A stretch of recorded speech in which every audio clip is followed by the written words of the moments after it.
നാളെ വിധി കുറിക്കാനൊരുങ്ങി ജില്ലയിലെ 3 മണ്ഡലങ്ങൾ. 9 വനിതാ ബൂത്ത്, 9 മാതൃകാ ബൂത്ത്. മദ്രസകളടക്കം നാളെ അവധി. പ്രചരണ ചൂടിറങ്ങി വയനാട് ലോക്സഭാ മണ്ഡലം നാളെ പോളിംഗ് ബൂത്തിലേക്ക്.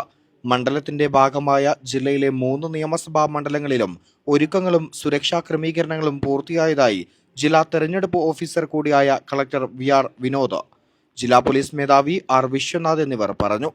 പോളിംഗ് സാമഗ്രികളുടെ വിതരണം ഇന്ന് രാവിലെ മഞ്ചേരി ചുള്ളക്കാട് GUP സ്കൂൾ, നിലമ്പൂർ അമൽ കോളേജ് എന്നിവിടങ്ങളിൽ. ടണൽ കേന്ദ്രമായ നിലമ്പൂർ അമൽ കോളേജിലാണ് സ്ട്രോങ് റൂമുകൾ.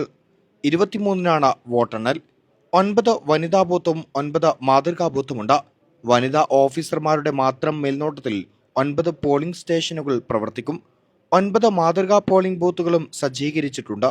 ഓരോ നിയമസഭാ മണ്ഡലങ്ങളിലും ഇത്തരത്തിൽ 3 വീതം പോളിംഗ് സ്റ്റേഷനുകളും ഉണ്ടാവും. 25 ഓക്സിലറി ബൂത്തുകൾ ഉൾപ്പെടെ ആകെ 595 പോളിംഗ് സ്റ്റേഷനുകളാണ് ജില്ലയിൽ സജ്ജീകരിച്ചിട്ടുള്ളത്.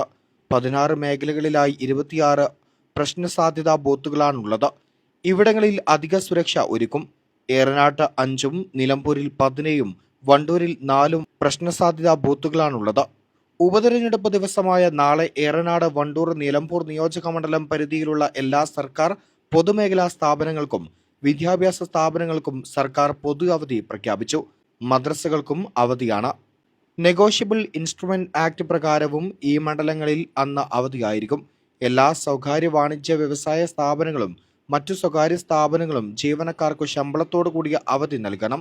ഇതുകൂടാതെ ഉപതെരഞ്ഞെടുപ്പ് നടക്കുന്ന വയനാട്, ചേലക്കര മണ്ഡലങ്ങളിൽ വോട്ടുള്ളവരും എന്നാൽ മണ്ഡലത്തിനു പുറത്ത് ജോലി ചെയ്യുന്നവരുമായ എല്ലാ സർക്കാർ സ്വകാര്യ സ്ഥാപനങ്ങളിലെ ജീവനക്കാർക്കും ഈ ദിവസം ശമ്പളത്തോടു കൂടിയ അവധിയായിരിക്കും.